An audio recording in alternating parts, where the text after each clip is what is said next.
नमस्कार और the deep dive में आपका स्वागत है। आज हमारे पास जो कहानी है वो किसी कानूनी थ्रिलर के एक चैप्टर जैसी है। एक तरफ एक वकील साइमन लैच, दूसरी तरफ एक बुजुर्ग विधवा एलेनोर बार्नेट, और इन दोनों के बीच में फंसी है एक बहुत बड़ी बहुत ही रहस्यमयी जायदाद। बिल्कुल। और ये कहानी सिर्फ वसीयत और कोर्टरूम की नहीं है। ये इस बात की है कि पैसा, खासकर पुराना पैसा, अपने पीछे कितने राज छोड़ जाता है और उन राज को खोलने के लिए कितनी दिमागी मशक्कत करनी पड़ती है।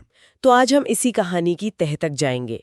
इसमें छिपी कानूनी रणनीतियों, वित्तीय जासूसी और शायद इंसानी लालच को भी समझने की कोशिश करेंगे। तो चलिए इस केस की फाइल खोलते हैं। कहानी शुरू होती है एक, कह सकते हैं कि बेहद बोरिंग जगह से। एक कोर्टरूम जहां डॉकेट कॉल चल रहा है। अब ये वो जगह है जहां शहर के सारे वकील एक बूढ़े जज के सामने खड़े हैं। हाँ, और अपने केस की अगली तारीखों के लिए बहस कर रहे हैं। माहौल एकदम थकाऊ होता है। बिल्कुल, ये वकीलों के लिए काम से ज्यादा एक सोशल आवर जैसा है। सही कहा। और यहीं पर हमारा मुख्य किरदार साइमन लैच अपने एक पुराने दुश्मन से टकराता है, वैली थैकरमैन। हाँ, और ऊपर से तो दोनों ऐसे बात कर रहे हैं जैसे बहुत अच्छे दोस्त हों। शॉपिंग सेंटर में कौन सी नई दुकान खुली, सैंडविच कैसे हैं। लेकिन वो सब दिखावा है। अंदर ही अंदर एक जबरदस्त कंपटीशन चल रहा है। और उस कंपटीशन की वजह एलेनोर बार्नेट। दिलचस्प बात यह है कि साइमन और वैली दोनों ने ही एलेनोर के लिए अलग अलग वसीयत तैयार की है। और दोनों ने ही, आप कह सकते हैं, बड़ी चालाकी से खुद को एक बड़ा हिस्सा दिलवाने का इंतजाम कर लिया है। अच्छा। तो ये एक तरह की रेस है कि जब एलेनोर की मृत्यु होगी तो कौन अपनी वाली वसीयत लेकर पहले कोर्ट पहुंचेगा। मुझे ये बात बहुत अजीब लगती है। साइमन मन ही मन वैली को कोस रहा है, उसे एक लालची घटिया इंसान समझ रहा है, लेकिन वो खुद भी तो ठीक वही काम कर रहा है। यही तो क्लासिक जस्टिफिकेशन है। इंसान जब कुछ गलत करता है तो वो खुद को यकीन दिलाता है कि उसके इरादे नेक हैं। साइमन सोचता है, अगर ये पैसा वैली के हाथ लग गया तो वो इसे बर्बाद कर देगा, लेकिन अगर मेरे पास आया तो मैं इसे संभाल कर रखूंगा। वो खुद को उस दौलत का रक्षक समझ रहा है, जबकि असल में वो भी एक शिकारी है। बिल्कुल। दोनों का निशाना एक ही है। और उसे इस बात का डर भी है। वो कल्पना कर रहा है कि एक दिन इसी कोर्टरूम में उस पर केस चलेगा। हाँ, जूरी उसे घूर रही होगी, अखबारों में बदनामी होगी कि उसने एक बेचारी विधवा को धोखा दिया। प्रतिष्ठा का डर। लेकिन फिर वो खुद को तसल्ली देता है कि अगर पैसा हाथ आ गया तो थोड़ी बहुत बदनामी झेली जा सकती है। इससे पता चलता है कि दांव पे क्या लगा है, सिर्फ पैसा नहीं, उसका पूरा करियर, उसकी इज्जत।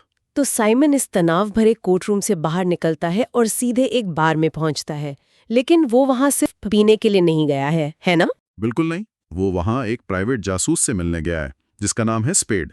साइमन ने स्पेड को काम दिया है कि वो एलेनोर के मृत पति हैरी कोरोसैक की पूरी कुंडली निकालें। क्योंकि साइमन को ये तो पता है कि जायदाद बड़ी है, पर कितनी बड़ी, इसका उसे कोई अंदाजा नहीं है। और स्पेड अपनी पहली रिपोर्ट लेकर आता है। हैरी कोरोसैक 1941 में पैदा हुआ, 2 शादियां की, पहली पत्नी से 2 बेटे, क्लाइड और जेरी, और दशकों तक कोक कंपनी में काम किया। ये जानकारी तो ठीक है, लेकिन असली कहानी शुरू होती है 1965 से, जब हैरी ने कंपनी के प्रॉफिट शेयरिंग प्लान के तहत स्टॉक खरीदना शुरू किया। वो एक मामूली कर्मचारी था, पहले गोदाम में, फिर सेल्स में, लेकिन वो लगातार सालों साल अपनी तनख्वाह का एक हिस्सा कंपनी के स्टॉक में लगाता रहा। यहीं पर मेरे दिमाग में पहला सवाल आता है, अगर उसने इतने सालों तक स्टॉक खरीदा तो उसका रिकॉर्ड निकालना इतना मुश्किल क्यों है? ये कोई छोटी मोटी कंपनी तो है नहीं, ये कोक है, सब कुछ पब्लिक होना चाहिए। यही तो पेंच है। स्पेड यही समझाता है, अगर कोई बड़ी संस्था, मान लीजिए कोई बड़ा रिटायरमेंट फंड, कोक का स्टॉक खरीदता है, हाँ, तो वो तो पब्लिक रिकॉर्ड होता है। बिल्कुल, आप ऑनलाइन जाके देख सकते हैं कि उनके पास कितने शेयर हैं। लेकिन जब कोई कर्मचारी अपनी कंपनी के अंदरूनी प्लान के जरिए धीरे धीरे स्टॉक खरीदता है, अच्छा, वो जानकारी प्राइवेट होती है। वो उस कर्मचारी और कंपनी के बीच की बात है। मतलब ये तो पता चल सकता है कि हैरी ने कितने शेयर खरीदे, लेकिन उसने कितने बेचे ये जानना लगभग नामुमकिन है। बिल्कुल, हो सकता है उसने सारे शेयर रिटायरमेंट के वक्त बेच दिए हों, हो सकता है उसने आधे बेच दिए हों, या हो सकता है जैसा कि एलेनोर दावा करती है कि उसने एक भी शेयर नहीं बेचा। और स्पेड को इसी बात पर शक है। हाँ, वो साइमन से पूछता भी है, क्या तुम अपने क्लाइंट्स पर हमेशा भरोसा करते हो? और साइमन का जवाब होता है, कभी नहीं। तो वे एक तरह से अंधेरे में तीर चला रहे हैं। लेकिन फिर स्पेड की जांच में एक ऐसा धागा मिलता है जो सब कुछ बदल देता है। एलेनोर ने बातों बातों में एप्पल ट्री नाम की किसी फर्म का जिक्र किया था। ये एक मामूली सी बात लग सकती है, लेकिन स्पेड एक अच्छा जासूस है। उसने इस नाम को खंगालना शुरू किया।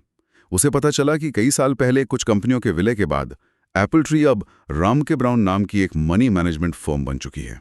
ओके। ये अटलांटा के एक बहुत पॉश इलाका में एक छोटी सी गुमनाम सी फर्म है। और सबसे मजेदार बात यह है कि उस फर्म के एक पार्टनर का नाम है बडी ब्राउन, जो शायद एलेनोर का पुराना मैनेजर है।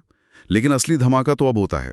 स्पेड बताता है कि ये कोई आम फर्म नहीं है जो किसी का भी पैसा मैनेज कर ले। मतलब रामके ब्राउन का क्लाइंट बनने के लिए आपके पास कम से कम $25 मिलियन होने चाहिए। ये सिर्फ रिटायरमेंट फंड नहीं है, ये पीढ़ियों तक चलने वाली दौलत है। और ये पहला ठोस सबूत है कि एलेनोर बार्नेट शायद बहुत बहुत अमीर है। तो अब उनके पास एक नंबर है, एक दहलीज, $25 मिलियन। लेकिन कहानी में एक और परत खुलती है जो हैरी कोरसैक की दूरदर्शिता को दिखाती है। स्पेड एक और हैरान करने वाली बात बताता है। जब 2006 में हैरी की मौत हुई तो उसकी जायदाद के लिए कोई प्रोबेट ही नहीं हुआ। पहले ये समझ लेते हैं कि प्रोबेट क्या होता है। जब कोई व्यक्ति मरता है तो उसकी वसीयत को कंफर्म करने और जायदाद को वारिसों में बांटने के लिए एक कानूनी प्रक्रिया होती है, जिसे प्रोबेट कहते हैं। इसमें कोर्ट, वकील, फीस, ये एक लंबा और खर्चीला काम हो सकता है। तो हैरी के मामले में ऐसा कुछ नहीं हुआ, मतलब कानूनी तौर पे कुछ हुआ ही नहीं। ये कैसे मुमकिन है? ये मुमकिन है एक बहुत ही चालाक एस्टेट प्लानिंग की वजह से, जिसे कहते हैं joint ownership with rights of survivorship. अच्छा, जॉइंट अकाउंट की तरह। बिल्कुल। इसका सीधा सा मतलब यह है कि हैरी की हर एक संपत्ति, उसका घर, बैंक अकाउंट और सारे के सारे स्टॉक सिर्फ उसके नाम पर नहीं थे, बल्कि हैरी और एलेनोर दोनों के नाम पर थे। ओके। और इसका सबसे बड़ा फायदा यह है कि जैसे ही एक पार्टनर की मौत होती है, सारी की सारी संपत्ति बिना किसी कानूनी कार्यवाही के अपने आप तुरंत दूसरे जीवित पार्टनर के नाम हो जाती है। कोई कोर्ट नहीं, कोई वकील नहीं, सब कुछ सीधे एलेनोर का हो गया। और टैक्स का क्या? इतनी बड़ी जायदाद पर तो सरकार भारी टैक्स लगाती होगी। यहीं पर हैरी की योजना का दूसरा जीनियस स्ट्रोक आता है। अमेरिका में एक चीज होती है मैरिटल डिडक्शन। इसका मतलब है कि पति पत्नी एक दूसरे को कितनी भी बड़ी संपत्ति ट्रांसफर कर सकते हैं, उस पर कोई स्टेट टैक्स नहीं लगता। तो हैरी ने प्रोबेट वकीलों को भी बाईपास कर दिया और टैक्स विभाग को भी। वाह, मतलब एलेनोर को पूरी जायदाद मिल गई बिना एक पैसा टैक्स दिए और बिना किसी कानूनी झंझट के। हाँ, कमाल की प्लानिंग थी। लेकिन इसका एक और मतलब है ना? अगर सारी संपत्ति सीधे एलेनोर को चली गई तो हैरी के जो पहली शादी से 2 बेटे थे, क्लाइड और जेरी, उन्हें क्या मिला? कुछ भी नहीं, शून्य। इस योजना ने प्रभावी रूप से हैरी के दोनों बेटों को विरासत से पूरी तरह बेदखल कर दिया, क्योंकि कानूनी तौर पर जायदाद कभी हैरी की जायदाद थी ही नहीं जो उसके मरने के बाद बनती। वो हमेशा से हैरी और एलेनोर की जॉइंट जायदाद थी। ये सिर्फ एक कानूनी कदम नहीं था, ये एक पारिवारिक फैसला था। बिल्कुल। हैरी ने अपनी दूसरी पत्नी को सुरक्षित करने के लिए अपने खून के रिश्तों को एक तरह से खत्म कर दिया। ये सोचने वाली बात है। हम अक्सर जायदाद को सिर्फ पैसों के नजरिए से देखते हैं, लेकिन ये प्यार, वफादारी और कभी-कभी बदले का एक हथियार भी हो सकती है। पर इतनी सारी जानकारी के बाद भी साइमन और स्पेड एक तरह से एक बंद गली में खड़े हैं। हाँ, उन्हें ये तो पता चल गया है कि खजाना बहुत बड़ा है, लेकिन उसका नक्शा अभी भी गायब है। वे सटीक रकम नहीं जानते। और यहीं पर स्पेड एक बहुत ही खतरनाक रास्ता सुझाता है। क्या? वो कहता है कि किसी रूसी हैकर को हायर करके रामके ब्राउन के सिस्टम को हैक करवाया जा सकता है। अरे, ये तो फिल्मों जैसा लग रहा है। क्या वो सच में ऐसा करने की सोच रहा था? वो सोचता है, लेकिन फिर तुरंत ही पीछे हट जाता है। वो साइमन को अपनी एक पुरानी कहानी सुनाता है कि कैसे 3 साल पहले वो एक ऐसे ही मामले में लगभग पकड़ा गया था और वो दोबारा जेल जाने का रिस्क नहीं ले सकता। अच्छा, ये एक रियलिटी चेक है। असली दुनिया में जासूसी का काम उतना ग्लैमरस नहीं होता। बिल्कुल, मियाँ, असली खतरे होते हैं। तो अब वो क्या करेंगे? कई सवाल तो अभी भी बाकी हैं। क्या पता एलेनोर की जायदाद $25 मिलियन से कम हो और बडी ब्राउन सिर्फ पुराने रिश्ते की वजह से उसका अकाउंट मैनेज कर रहा हो सकता है। या क्या हैरी और एलेनोर ने कुछ स्टॉक बेच दिए थे? ये सब अभी भी हवा में है। और साइमन भी अपनी निराशा जाहिर करता है कि उसने एक बार एलेनोर से उसके अकाउंट स्टेटमेंट्स दिखाने को कहा था, लेकिन उसने साफ इनकार कर दिया। मतलब वो औरत जितनी सीधी दिखती है उतनी है नहीं? शायद नहीं। और फिर स्पेड अपने काम के बचे हुए पैसे लेता है और चला जाता है। उसके लिए ये बस एक और केस था। अब साइमन इस पहेली के साथ अकेला रह गया है उसके पास पहले से कहीं ज्यादा जानकारी है, लेकिन कोई ठोस सबूत नहीं। तो इस पूरी कहानी से हमें क्या पता चलता है? एक तरफ एक वकील की जोखिम भरी योजना है जो एक बड़ी दौलत पर नजर गड़ाए बैठा है। दूसरी तरफ हमें ये पता चलता है कि पुरानी विरासत में मिली दौलत को ट्रैक करना कितना मुश्किल हो सकता है। और इन सब के बीच में एक विधवा की असली संपत्ति का अनसुलझा रहस्य है। ये कहानी हमें ये भी दिखाती है कि दौलत सिर्फ नंबरों का खेल नहीं है। ये इंसानी रिश्तों, भरोसे और धोखे से जुड़ी होती है। हैरी कोर्सा की चालाक योजना ने उसकी पत्नी को तो पूरी तरह सुरक्षित कर दिया, लेकिन अपने बेटों को हमेशा के लिए पराया कर दिया। सही बात है।